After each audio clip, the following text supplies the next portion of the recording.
اعوذ باللہ من الشیطان الرجیم، بسم اللہ الرحمن الرحیم۔ السلام علیکم عزیز طلبہ، آج ہم معلم القرآن یونٹ نمبر 4 میں سبق نمبر 5 کو پڑھیں گے، اور آج کے اس سبق میں ہم یہ سیکھیں گے کہ ہم جب کسی کو مخاطب کرتے ہیں تو عربی میں اس کے لیے کون سے الفاظ کا استعمال کیا جاتا ہے۔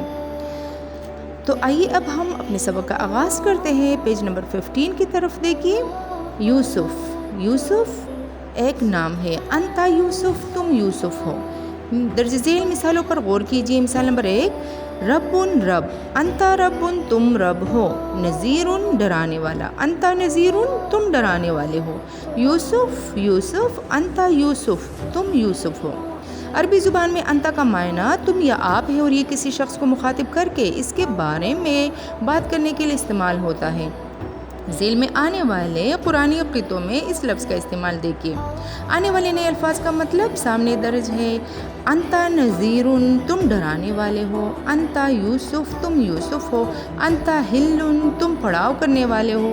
انتا منذر، تم ڈرانے والے ہو۔ انتا مذکر، تم نصیحت کرنے والے ہو۔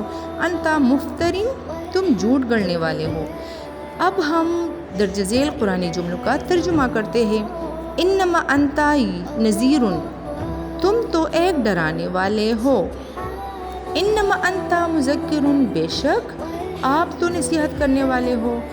انما انتا منذر، بے شک تم یا آپ تو محض ڈرانے والے ہو اور آگاہ کرنے والے ہو۔ وانتا حل بہذا البلد، اور آپ اس شہر میں مقیم ہیں۔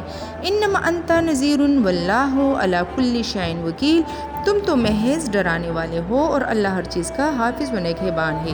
انما انتا منذر ولکل قوم ہاد، تم تو یا آپ تو نصیحت کرنے والے ہو اور ہر امت کے لیے رہنما ہوا کرتے ہیں۔ اگر انتا کے بعد ایسا لفظ ہو جس کے شروع میں الف اور لام ہو تو ایسی جگہ تاکید کا مفہوم پیدا ہو جاتا ہے، اسی لیے یہاں ترجمہ تم ہی یا تو ہی کیا جائے گا، جیسا کہ پہلی مثال میں واضح کیا جا رہا ہے۔ انت العلیم الحکیم، آپ ہی با علم اور با حکمت ہے۔ انت التواب الرحیم، آپ ہی توبہ قبول کرنے والے رحم کرنے والے ہے۔ انت السمیع العلیم، تو ہی سننے والا جاننے والا ہے۔ انت العزیز الحکیم، تو ہی غالب حکمت والا ہے۔ انت الوہاب، تو ہی عطا کرنے والے ہو یا تو ہی عطا کرنے والے ہے۔ ٹھیک ہے، اسی طرح سے آپ لوگوں نے اس سبق کو پڑھ کے سمجھنا ہے۔ امید ہے کہ آج کے سبق کی سمجھ آپ لوگوں کو آ گئی ہوگی۔ اپنا خیال رکھیے گا۔ اللہ حافظ۔